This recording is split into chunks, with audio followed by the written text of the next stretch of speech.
Audio Jungle.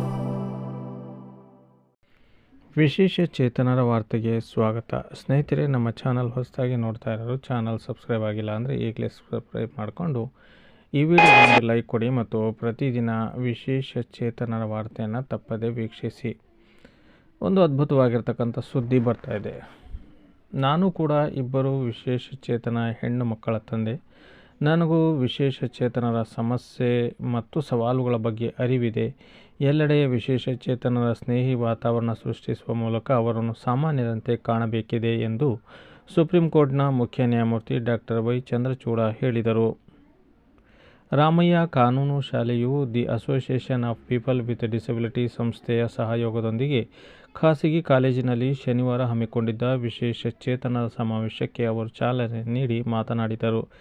ನನ್ನ ಇಬ್ಬರು ಹೆಣ್ಣು ಮಕ್ಕಳು ಹುಟ್ಟಿನಿಂದಲೇ ವಿಶೇಷ ಚೇತನರು. ವೀಲ್ಚೇರ್ ಮೂಲಕವೇ ಎಲ್ಲೆಡೆ ಓಡಾಡುತ್ತಾರೆ. ಒಂದು ದಿನ ಮಗಳು ನನ್ನೊಂದಿಗೆ ಕೋರ್ಟ್ ಆವರಣಕ್ಕೆ ಆಗಮಿಸಿದಳು. ವೀಲ್ಚೇರ್ ಮೂಲಕ ಕೋರ್ಟ್ ಮೆಟ್ಟಿಲೇರಲಾಗದೆ ಸನ್ನಿವೇಶವು ತುಂಬ ನೋವು ಉಂಟು ಮಾಡಿತು. ಕೋರ್ಟ್ನಲ್ಲಿ ರ್ಯಾಂಪ್ ವ್ಯವಸ್ಥೆ ಇಲ್ಲದಿರುವುದನ್ನು ಕಂಡು ಮಗಳು ಬೇಸರ ವ್ಯಕ್ತಪಡಿಸಿದಳು. ಅಂದೇ ಸುರಕ್ಷತಾ ಸಮಿತಿ ರಚನೆ ಮಾಡಿ ವರದಿ ಪಡೆದು ಕೋರ್ಟ್ ಆವರಣವನ್ನು ವಿಶೇಷ ಚೇತನರ ಸ್ನೇಹಿಯನ್ನಾಗಿ ರೂಪಿಸಿದೆ ಎಂದು ಅವರು ತಿಳಿಸಿದರು. ಸಾಮಾನ್ಯರಿಗಿಂತ ಉತ್ತಮ ಶಕ್ತಿ. ಸಾಮಾನ್ಯರಿಗಿಂತ ಬುದ್ಧಿವಂತರಾಗಿರುವ ವಿಶೇಷ ಚೇತನರು ವಿಶೇಷ ಚೇತನ ಮಕ್ಕಳ ಶಾಲೆಗಳಿಗೆ ಕಳುಹಿಸಬೇಕಾದ ಅನಿವಾರ್ಯತೆ ಸೃಷ್ಟಿಯಾಗಿದೆ. ನನ್ನ ಮಕ್ಕಳಿಗೆ UPSC ಪರೀಕ್ಷೆ ತೆಗೆದುಕೊಳ್ಳುವಂತೆ ಹಿರಿಯ IAS ಅಧಿಕಾರಿಗಳು ಸಲಹೆ ನೀಡಿದ್ದಾರೆ. ದೇಶದಲ್ಲಿ ಕೀಮೋಥೆರಪಿ ಚಿಕಿತ್ಸೆ ನೀಡುವ ಪ್ರಸಿದ್ಧ ವೈದ್ಯರೊಬ್ಬರು ಕೂಡ ವಿಶೇಷ ಚೇತನರು. ವೀಲ್ಚೇರ್ನಲ್ಲೇ ಬಂದು ಶಸ್ತ್ರಚಿಕಿತ್ಸೆ ಮಾಡುತ್ತಾರೆ. ನಮ್ಮಲ್ಲಿ ರಾಹುಲ್ ಬಜಾಜ್ ಎಂಬ ದೃಷ್ಟಿ ವಿಶೇಷ ಚೇತನ ವಕೀಲರಿದ್ದಾರೆ.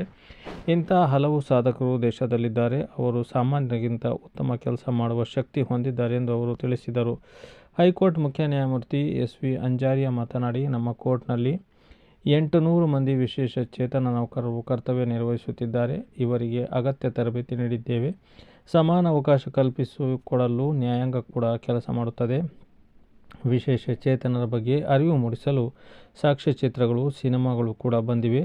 ಇವರಿಗೆ ಸರ್ಕಾರದಿಂದ ಸಿಗಬೇಕಾದ ಸೌಲಭ್ಯಗಳು 100% ದೊರಕಬೇಕೆಂದು ಪ್ರತಿಪಾದಿಸಿದರು. ಸುಪ್ರೀಂ ಕೋರ್ಟ್ ನ್ಯಾಯಾಧೀಶರಾದ BV ನಾಗರತ್ನ, ಕೇಂದ್ರ ಅಂಗವಿಕಲ ಮತ್ತು ಸಬಲೀಕರಣ ಇಲಾಖೆ ಮುಖ್ಯ ಕಾರ್ಯದರ್ಶಿ ರಾಜೇಶ್ ಅಗರ್ವಾಲ್, ಸರ್ಕಾರದ ಮುಖ್ಯ ಕಾರ್ಯದರ್ಶಿ Shalini Rajneesh, United Nations resident Shombi Sharp, Ramaiah ಕಾನೂನು ಕಾಲೇಜಿನ ನಿರ್ದೇಶಕ MR ಆನಂದಮೂರ್ತಿ ಇತರರು ಈ ಸಮಾವೇಶದಲ್ಲಿ ಭಾಗವಹಿಸಿದ್ದರು.